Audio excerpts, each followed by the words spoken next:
बिस्मिल्लाहिर्रहमानिर्रहीम अस्सलाम वालेकुम।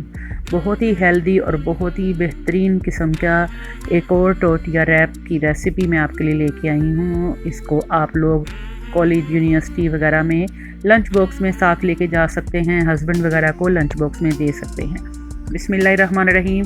इसके लिए ये देखें, ये बाज़ार में जो फ्रोज़न चिकन नगेट्स मिल जाते हैं ये आप ले लीजिए, या चिकन नगेट्स की रेसिपी मेरे चैनल पे मौजूद है, उसका मैं लिंक डिस्क्रिप्शन में दूंगी, आप देख लीजिएगा। ये मेरे होममेड सीख कबाब हैं, ये भी मैंने थोड़े से फ्राई कर लिए हैं। टोटिया रैप्स जो हैं इनको ये बाज़ार में हर जगह पे ही आपको पता है आजकल मिल जाते हैं, जहाँ से ब्रेड वगैरह मिल जाती है, अगर उनसे कहें तो ये मंगवा देते हैं। तो ये छोटे या बड़े जो साइज़ चाहिए आपको आसानी से मिल जाते हैं। तो बस ये आपने लाजमी ले लेने हैं। थोड़ी सी ये देखें चिप्स फ्राई की थी, और ये देखेंगे बाज़ार के सीख कबाब भी मिल जाते हैं अगर आप घर में नहीं बनाना चाहते। तो ये देखें, ये फ्रोज़न सीख कबाब हैं, थोड़े से सूफी वालों के, जो कि मैंने इस तरह से काट के इनको हाफ किया हुआ है। तो इनको हम मज़ीद छोटा कर लेंगे। मैंने घर के जो हैं उनको भी फ्राई किया है, थोड़े से मज़ीद बनाऊंगी तो उनके लिए मैंने और निकाल लिए। अब ये चिप्स जो है नॉर्मल जिस तरह से बनती है बस उसी तरह की चिप्स बना लीजिएगा, और हल्का सा उसमें बेसन लगा के आलूओं को चिप्स की तरह काट के चाट मसाला लगा के इसको फ्राई कर लें। अगर सिंपल आम जैसे फ्रेंच फ्राइज बनाते हैं उसी तरह से भी बना सकते हैं। इस तरह से थोड़ा सा इसका टेस्ट और ज़्यादा मज़े का आ जाता है।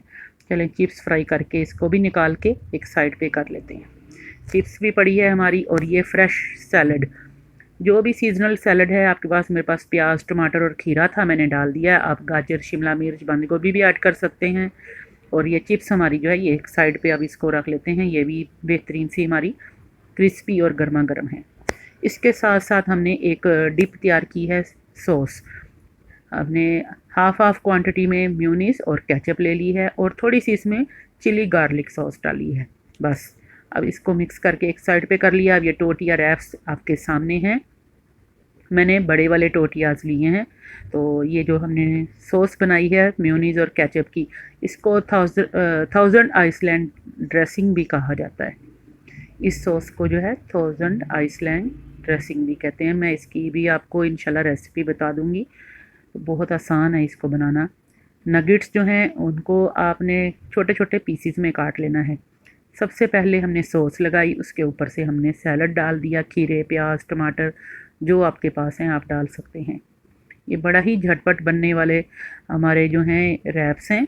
तो इनको रोल अप्स को आप इजीली कॉलेज यूनिवर्सिटी के लिए लंच बॉक्स में ले जाइए, बिल्कुल ख़राब नहीं होंगे। पिकनिक पार्टी वगैरह में आप इनको यूज़ कर सकते हैं, तो बहुत बेहतरीन रहते हैं। या कोई आप ट्रैवल वगैरह कर रहे हैं तो रास्ते में आपको खाने पीने का इशू है कि आप घर का ही खाना चाहते हैं, तो इनको बना सकते हैं। ये सीख कबाब जो हैं मेरे होममेड हैं, और कुछ मैंने थोड़े से जो हैं वो बाज़ार के लेके उनको भी फ्राई किया था। और थोड़ी सी ऊपर से मैं टमाटो केचप थोड़ी सी और डाल दूँगी। टमाटो केचप ऑप्शनल है, अगर ऊपर से मेयोनीज़ केचप और डालना चाहें या चाट मसाला वगैरह डालना चाहें आप इसको स्पाइसी करने के लिए तो डाल सकते हैं। ये मैं नज़दीक से दिखा रही हूँ, कितना खूबसूरत माशाल्लाह से लग रहा है।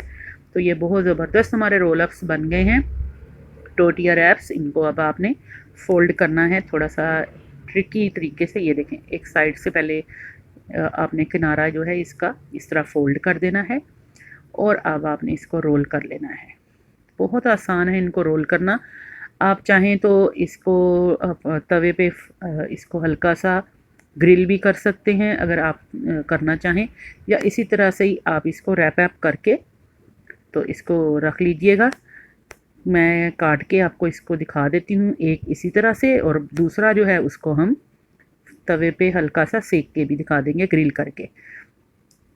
बहुत ही बेहतरीन और इतना ही आसान है बनने वाले। मेरे बच्चे तो अक्सर ही घर में इनको बना लेते हैं और इन्जॉय करते रहते हैं। तो आगे बच्चों की जो है आपको पता है छुट्टियां आ रही हैं, तो छुट्टियों में बच्चों को नई नई वेरिएशन चाहिए होती है, तो बहुत ही बेस्ट आइडिया है। फिलिंग आप कोई भी इसमें डाल सकते हैं। अब ये तवा मैंने प्री हीट किया हुआ, इसके ऊपर एक जो है रोल अप थोड़ा सा इसको मैंने अंदर को टर्न कर दिया था। तो अभी इसको हम इस तरह से हल्का हल्का सेक लेंगे। दोनों तरीके मैंने आपको बता दिए हैं। आप इसको यानी कि सेम एज़ इट इज़ ही रख सकते हैं, जैसे काट के बस सर्व कर दें, या फिर आप इसको सेकना चाहें तो इस तरह से आप सेक भी सकते हैं। ये देखें, क्रिस्पी करना चाहें यानी कि जैसे, तो ये क्रिस्पी भी हो गया। अगर ग्रिल पैन नहीं है तो आप तवे पे इस तरह सेक सकते हैं, इससे भी बहुत मज़े का लगता है। बस अंदर की फिलिंग आपकी जब गर्मा गर्म होगी, क्रिस्पी होगी, तो उससे ये बहुत ही बेहतरीन और बहुत शानदार होते हैं। लेकिन जब थोड़ी देर पड़े भी रहें तो कोई हर्ज नहीं, आप माइक्रोवेव में भी हल्का सा इसको गर्म कर सकते हैं, प्री हीट कर सकते हैं। मैं इसको अब निकाल के काटती हूँ और आपको दिखाती हूँ। इसमें हमने सीख कबाब ज़्यादा डाला है, तो ये देखें बहुत ही बेहतरीन है। ये देखिए इतने क्रिस्पी और इतना गर्म है, ये आपको नज़र आ रहा होगा। तो आप इनको ज़रूर ट्राई कर सकते हैं। मैं इनको अक्सर ही संडे ब्रांच में बनाती हूँ बच्चों के लिए, तो आप इनको ज़रूर ट्राई कीजिएगा, मुझे फ़ीडबैक में ज़रूर बताइएगा। बहुत इजी रेसिपी है और मुझे उम्मीद है आप लोग भी इसको ट्राई करेंगे और आपको भी बहुत पसंद आएगी और आपके बच्चों को भी पसंद आएगी। दुआओं में याद रखिएगा। फिर हाज़िर होंगे किसी और नई रेसिपी के साथ। तो अपना ख्याल रखिएगा, और अगर बच्चों के लिए और कोई अच्छी रेसिपीज़ चाहते हैं आप कमेंट बॉक्स में लिखिएगा, मैं इंशाल्लाह आपको ज़रूर बनाना सिखाऊंगी, बजट में रहते हुए बहुत आसान और झटपट बनने वाली रेसिपीज़। तो इसको भी ट्राई कीजिएगा, और इंशाल्लाह इससे मिलती जुलती और भी कुछ रेसिपीज़ इंशाल्लाह आने वाले दिनों में मैं अपलोड करती रहूँगी। दुआओं में याद रखिएगा। अल्लाह हाफ़िज़।